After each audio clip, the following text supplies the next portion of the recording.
السلام علیکم دوستو، آج میں آپ کے لیے لے کے آئی ہوں دل و دماغ سے محو نہ ہونے والی عبرتناک، حیرت ناک، خوفناک اور دل گرفتہ کہانی، جس کا عنوان ہے پراسرار ساحل۔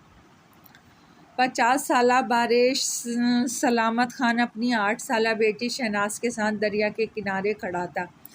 صبح صادق کا وقت تھا۔ دریا کے کنارے ان دونوں کے علاوہ اور کوئی ذی نفس موجود نہ تھا۔ سخت سردی کے اس موسم میں ان دونوں باپ بیٹی کا اس دریا کے کنارے موجود ہونا حیرت کن تھا۔ سلامت خان کے چہرے پہ پھانسی گھاٹ کے اس قیدی کی طرح گہرے رنج و غم کے تاثرات تھے، جس کے گلے میں پھانسی کا پھندا پڑا ہو اور کسی بھی لمحے جلاد لیور کھینچنے والا ہو۔ شمالی علاقہ جات میں واقع دور دراز کا وہ گاؤں لالی تھا، جہاں جہانگیر خان اس علاقے کا بلا شرکت و غیر مالک تھا۔ یہاں حکومت کا کوئی خاص کنٹرول نہ تھا۔ علاقے کے تمام فیصلے جہانگیر خان خود ہی کرتا تھا۔ اس علاقے میں صوبائی اسمبلی کی سیٹ اس کی خاندانی سیٹ تھی۔ اسلحہ اس علاقے کا زیور تھا۔ جہانگیر خان تعلیم کا سخت مخالف تھا۔ اس علاقے میں کوئی بھی اسکول یا تعلیمی ادارہ نہیں تھا۔ 2-4 بار یہاں حکومت نے سرکاری اسکول بنوائے بھی، لیکن جہانگیر خان کے حکم پر ان اسکولوں کی عمارت ڈھا دی گئی۔ سلامت خان کی شہناز اکلوتی بیٹی تھی۔ وہ جہانگیر خان کا منشی تھا۔ شادی کے 10 سال بعد شہناز نے جنم لیا تو سلامت خان کا چہرہ خوشی سے کھل اٹھا۔ اس کے دوسرے سال اس کے گھر بیٹا ہوا، جس کا نام سلیم خان رکھا گیا۔ بیٹا ہونے کے باوجود سلامت خان اپنی بیٹی کو جان سے زیادہ چاہتا تھا۔ اس کی ہر خواہش پوری کرتا تھا۔ اپنی عمر کے 5ویں سال میں شہناز نے اپنے باپ سے خواہش کا اظہار کیا کہ وہ پڑھنا چاہتی ہے۔ اس کی خواہش جان کر سلامت خان بہت چکا رہ گیا۔ وہ جانتا تھا کہ اس علاقے میں تعلیم کی بات کرنا جرم ہے۔ پھر جہانگیر خان لڑکیوں کی تعلیم کا تو انتہائی سخت مخالف تھا۔ ایک طرف جہانگیر خان کی دہشت اعصاب پہ حاوی تھی تو دوسری طرف بیٹی کی خواہش کو بھی نظر انداز کرنا اس کے لیے ناممکن تھا۔ وہ خود ہی بھی بامشکل میٹرک تک پڑھ پایا تھا، لیکن یہ تعلیم بھی اس نے شہر میں اس دور میں حاصل کی تھی جب اس کے والد روزگار کے سلسلے میں شہر گئے ہوئے تھے، اور وہیں قیام کر کے انہوں نے سلامت خان اور اس کی ماں کو بھی شہر بلوا لیا تھا۔ سلامت خان کے جوان ہوتے ہی وہ واپس گاؤں لوٹ آئے۔ سلامت خان کی شادی کے دوسرے سال اس کے والد اور چوتھے سال اس کی والدہ کا وفات پا گئیں۔ سلامت خان نے شہر سے کتابیں لا کے بیٹی کو پڑھانا شروع کیا۔ وہ انتہائی ذہین بچی تھی۔ اس کا حافظہ بہترین تھا۔ وہ اپنا سبق اس طرح یاد کرتی کہ گویا اسے سبق کو گھول کر پلا دیا گیا ہو۔ 8 سال کی عمر تک وہ اپنی ذہانت کے بل بوتے پہ اس مقام پہ پہنچ چکی تھی کہ سلامت خان کو بھی حیرت ہوتی تھی۔ سلامت خان جب شہر جاتا اس کے پڑھنے کے لیے بچوں کے رسالے اور اخبارات لے آتا۔ ایک روز ایک کاپی باپ کے پاس لائی اور بولی، بابا میں نے کہانی لکھی ہے۔ سلامت خان نے جب اس کی کہانی لکھی ہوئی پڑھی تو ششدر رہ گیا۔ ایسا لگ رہا تھا جیسے یہ کہانی کسی بچی نے نہیں بلکہ کسی رائٹر نے لکھی ہو۔ سلامت خان نے وہ کہانی شہر جا کر پوسٹ کر دی، جو اگلے ہی ماہ رسالے میں شائع ہو گئی۔ شہناز اپنی کہانی شامل اشاعت دیکھ کے بہت خوش ہوئی، پھر اکثر اس رسالے کے لیے لکھنے لگی۔ ایک روز اس نے اپنے علاقے کی کہانی لکھی کہ اس کے علاقے میں بچوں اور بچیوں کی تعلیم حاصل کرنے پہ پابندی لگی گئی ہے اور صفت نازک کو کمتر مخلوق سمجھا جاتا ہے، اور پھر اس نے اپنے ساتھ کھیلنے والی بچیوں کو اپنی درسی کتابوں سے پڑھانا شروع کر دیا۔ علم کی روشنی پھیلنا اس کا ناقابل معافی جرم ہو ٹھہرا۔ اس جرم کی اطلاع سنتے ہی جہانگیر خان آگ بگولا ہو گیا۔ سلامت خان کو ڈیرے پہ طلب کیا۔ سلامت خان، تمہاری بیٹی نے وہ حرکت کی ہے جو آج تک ہمارے علاقے میں کسی لڑکی نے نہیں کی۔ ہمیں لگتا ہے یہ گاؤں کی دوسری لڑکیوں کو بھی خراب کرے گی اور گاؤں کی بدنامی کا باعث بنے گی۔ اس لیے میرا حکم ہے کہ صبح ہونے سے پہلے اسے تم خود اپنے ہاتھوں سے اس دنیا سے رخصت کر دو۔ جہانگیر خان نے بے رحمی سے حکم دیا، سردار میں کیسے اپنی پھول جیسی بیٹی کو اپنے ہاتھوں سے مار سکتا ہوں؟ سلامت خان تڑپ اٹھا، تو پھر ہمارے حکم پہ تمہارے بیٹا اور بیٹی کو تم سمیت مار دیا جائے گا۔ جہانگیر خان سانپ کی طرح پھنکارا۔ اس کے حکم پہ اس کے کارندے سلامت خان کے بیٹے سلیم خان کو اسی وقت اس کے گھر سے اٹھا لائے۔ وہ معصوم بچہ ڈر کے مارے رو رہا تھا۔ سلامت خان: سورج نکلنے سے پہلے میرے حکم پر عمل درآمد ہو جانا چاہیے، ورنہ تم بیٹی کے ساتھ ساتھ بیٹے سے بھی ہاتھ دھو بیٹھو گے۔ جہانگیر خان نے فیصلہ کن لہجے میں کہا، اور سلامت خان خاموشی سے اس کے ڈیرے سے باہر نکل گیا۔ وہ جانتا تھا کہ احتجاج فضول ہے، اب اسے بیٹے کی زندگی بچانے کے لیے بیٹی کی قربانی دینی تھی۔ اس کی بیوی ساری رات روتی رہی۔ صبح 5 بجے کے قریب اس نے بیٹی کو جگایا اور دریا کے کنارے لے آیا۔ اس کے گھر کی نگرانی پہ مامور جہانگیر خان کا کارندہ بھی اس سے کچھ فاصلے پہ رائفل تھامے کھڑا تھا۔ بابا جانی، آپ مجھے مار دیں گے؟ وہ معصومیت انداز میں بولی، اور سلامت خان کو ایسا لگا جیسے کسی نے اس کا دل مٹھی میں دبوچ کے مسل ڈالا ہو۔ بے اختیار بیٹی سے لپٹ کے رونے لگا۔ بابا جانی، آپ ہی تو کہتے ہیں غم اور خوشی انسان کے ساتھ ساتھ ہیں۔ یہ بڑے بڑے دکھ کو صبر اور تحمل سے سہنا چاہیے۔ اگر میری موت سے آپ کی اور بھائی کی زندگی بچتی ہے تو مجھے کوئی غم نہیں۔ وہ معصوم بچی اپنی عمر سے بڑھ کے باتیں کرتی تھی، اور سلامت خان کا دل غم سے پھٹا جا رہا تھا۔ بے بسی کی انتہا تھی، اور اپنے جگر کے گوشے کو خود ہی موت کے منہ میں دھکیلنے کے لیے مجبور تھا۔ اگر ایسا نہ کرتا تو جہانگیر خان اس کے بیٹے اور بیوی کے ساتھ ساتھ شہناز کو بھی جان سے مار ڈالتا، لیکن بیٹی کو بھی خود اپنے ہاتھوں سے موت کے منہ میں دھکیلنا آسان نہیں تھا۔ بترایا ہوا دریا اس کے سامنے تھا۔ قریب ہی جہانگیر خان کا کارندہ رائفل اٹھائے کھڑا تھا۔ سلامت خان، جلدی کرو، سورج نکلنے والا ہے، کارندے نے چلا کر کہا اور اسے وارننگ دینے کے لیے ہوائی فائر کیا۔ وہ دریا کے کنارے کھڑی شہناز کی طرف بڑھا، جو اس کی طرف دیکھ رہی تھی۔ شہناز کی نظروں میں حسرت، یاس، بے یقینی، موت کا خوف اور بہت کچھ تھا۔ اس کی سوالیہ نگاہیں گویا اپنے باپ سے پوچھ رہی تھیں، کیا آپ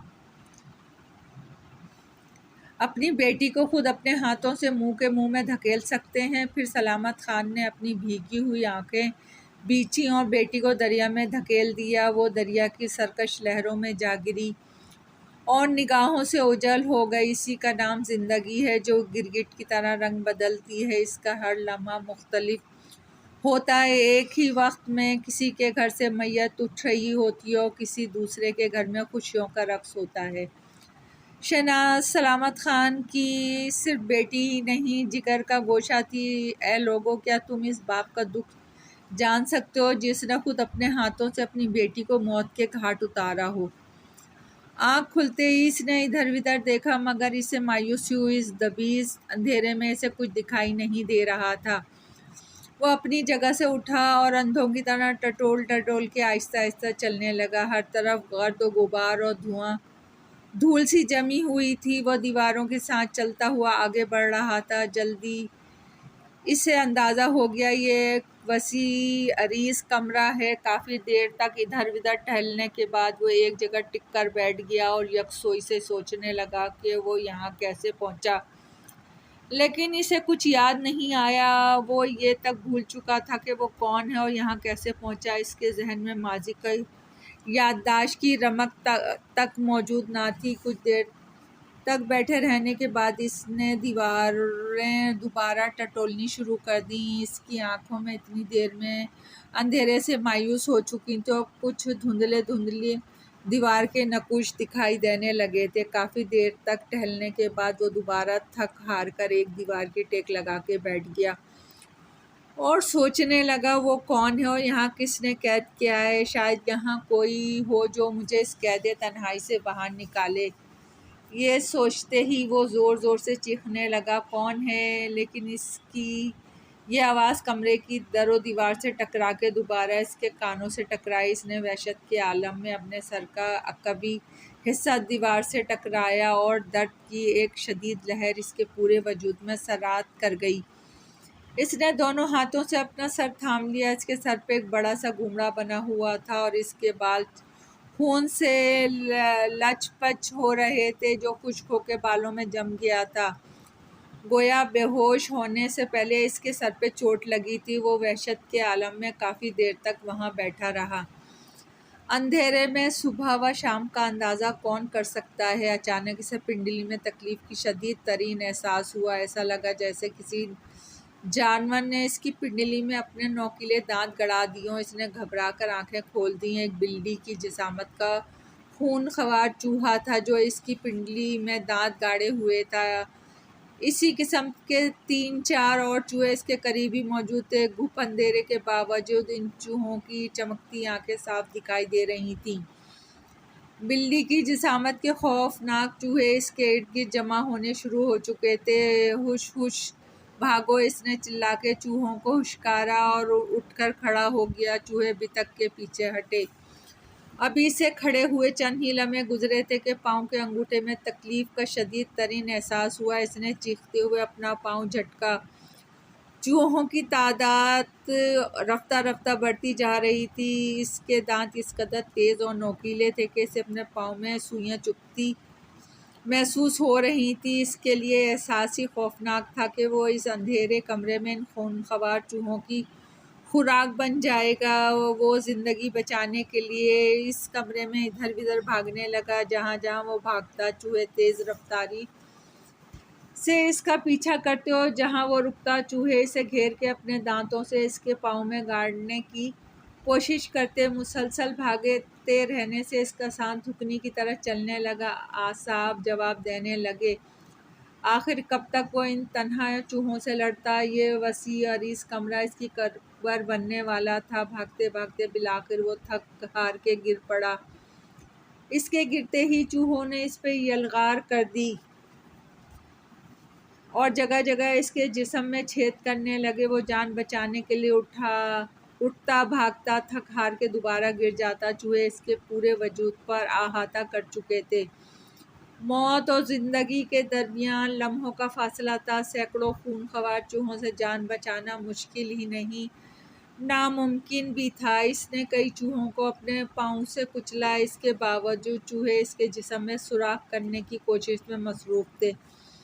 خون کی بوندیں جگہ جگہ سے کھال سے نکل رہی تھیں۔ انسانی خون کی بو چوہوں کو مشتعل کر چکی تھی۔ زندگی کی خواہش نے اس کے بے حس حرکت جسم میں ارتعاش پیدا کیا اور وہ دوبارہ اٹھ کر کھڑا ہو گیا۔ اسی وقت چرچراہٹ کی آواز سنائی دی جیسے کہ دروازہ کھلا ہو اور کمرے میں روشنی آئی۔ اس نے سر اٹھا کے دیکھا۔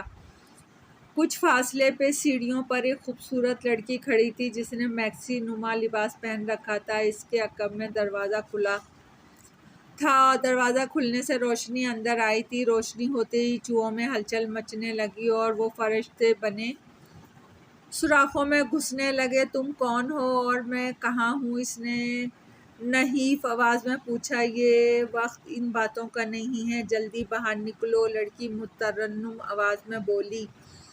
اس کی آواز بھی اسی کی طرح خوبصورت تھی۔ وہ آگے بڑھا اور کانپتی ٹانگوں سے سیڑھیاں چڑھ کے لڑکی کے قریب جا پہنچا۔ دروازے سے باہر نکلتے ہی وہ ایک دوسرے کمرے میں پہنچ چکے تھے۔ یہ کمرہ سائنسی آلات اور مختلف قسم کے جاروں سے بھرا ہوا تھا جن میں محلول بھرا ہوا تھا۔ ایک طرف بڑی سی لکڑی کی الماری تھی، سامنے ٹرالی پہ کمپیوٹر رکھا تھا۔ وہ کمرے سے نکل کے کوریڈور میں داخل ہوئے۔ لڑکی نے ایک کمرے کا دروازہ کھولا اور بولی، اس کمرے میں چلے جاؤ، اندر الماری میں سے کپڑے نکال کر پہنو اور جلدی سے آؤ جب تک میں یہاں کھڑی ہوں۔ وہ کمرے میں داخل ہوا، ساز و سامان سے آراستہ۔ اس کمرے میں واقعی ایک الماری موجود تھی جس کے ہینگر میں مختلف قسم کے لباس رکھے ہوئے تھے۔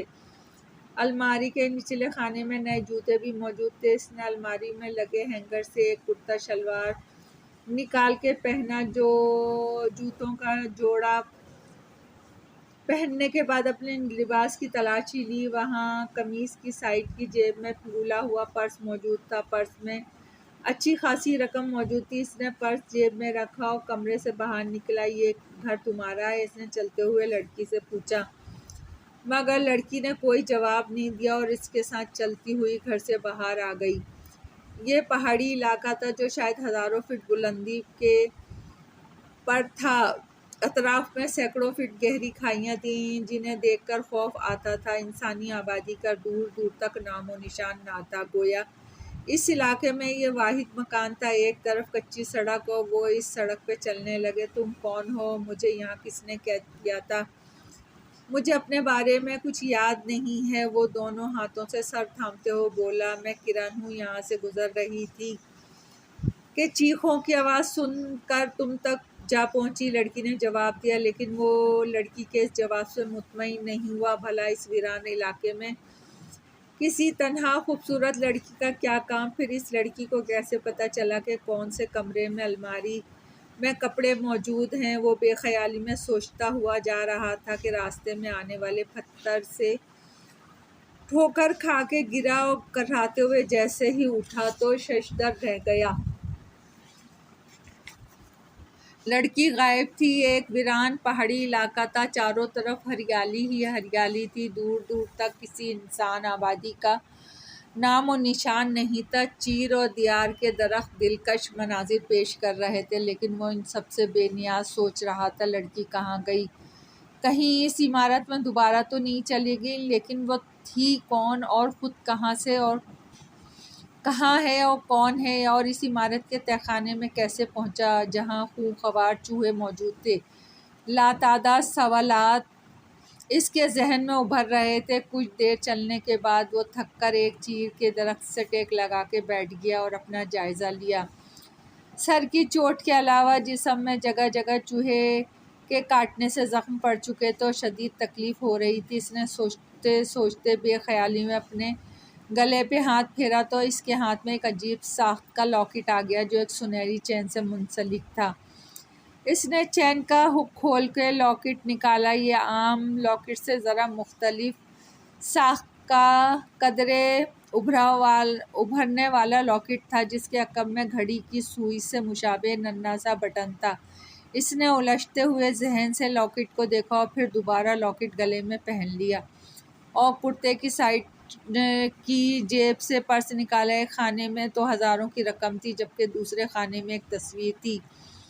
اس تصویری پرس سے نکالی اسے تصویر دیکھ کر حیرت کا ایک شدید جھٹکا لگا۔ تصویر میں وہ ایک لڑکی کے ساتھ موجود تھا، دونوں ایک دوسرے کا ہاتھ تھامے ہوئے تھے۔ سب سے زیادہ حیرت کی بات یہ تھی کہ یہ وہی لڑکی تھی جس نے اسے تہہ خانے سے آزاد کروایا تھا اور اپنا نام کرن بتایا تھا۔ سب سے زیادہ حیرت کی بات یہ تھی کہ یہ وہی لڑکی تھی جس نے اسے تہہ خانے سے آزاد کروایا تھا اور اپنا نام کرن بتایا تھا۔ گویا اس کا اس لڑکی سے کوئی نہ کوئی گہرا تعلق تھا، وہی اسے اس ماضی کے بارے میں بتا سکتی تھی۔ کچھ دیر آرام کرنے کے بعد اٹھا اور کچی سڑک پہ چلنے لگا۔ کافی دیر بعد وہ پکی سڑک پر پہنچا تو کافی تھک چکا تھا، اس لیے وہ ایک طرف سستانے کے لیے بیٹھ گیا۔ کچھ دیر بعد اسے دور ایک مسافر وین آتی دکھائی دی۔ وہ اٹھ کر کھڑا ہو گیا۔ اس وقت اس کی نظریں سڑک کے کنارے نفس ایک چھوٹے سے بورڈ پر پڑی جس پر علاقے کا نام لکھا ہوا تھا۔ وین کے قریب آتے ہی اس نے اشارے سے وین کو روکا۔ خوش قسمتی سے وین میں ایک سیٹ خالی تھی جو کھڑکی کے ساتھ تھی۔ کچھ دیر بعد کنڈکٹر اس کے قریب آیا۔ اس نے خاموشی سے 100 کا نوٹ نکال کے کنڈکٹر کی طرف بڑھایا۔ کہاں جانا ہے؟ کنڈکٹر نے پوچھا۔ وہ سوچ میں پڑ گیا کہ اب اسے کیا بتائے کہ اسے کہاں جانا ہے۔ اسے تو اپنا نام تک یاد نہیں تھا۔ میں نے پوچھا کہاں جانا ہے؟ کنڈکٹر نے جھنجھلا کر تیز لہجے میں پوچھا۔ گاڑی کہاں تک جائے گی؟ اس نے پوچھا۔ فیض آباد اڈے تک، کنڈکٹر نے حیرت سے اسے دیکھتے ہوئے کہا۔ مجھے بھی وہیں جانا ہے، وہ جواب دے کے کھڑکی سے باہر دیکھنے لگا۔ لگتا ہے کھسکا ہوا ہے، کنڈکٹر بڑبڑایا۔ فیض آباد ایک پر رونق علاقہ تھا۔ ایک ہیئر ڈریسر کے شاپ پہ نہانے کے بعد شیو کروا کے باہر نکلا اور ایک اوسط درجے کے ہوٹل پہ کھانا کھایا۔ پرس میں رقم موجود ہونے کی وجہ سے اب تک کوئی دشواری پیش نہیں آئی تھی، لیکن چوہے کے کاٹنے سے جسم میں سخت تکلیف ہو رہی تھی۔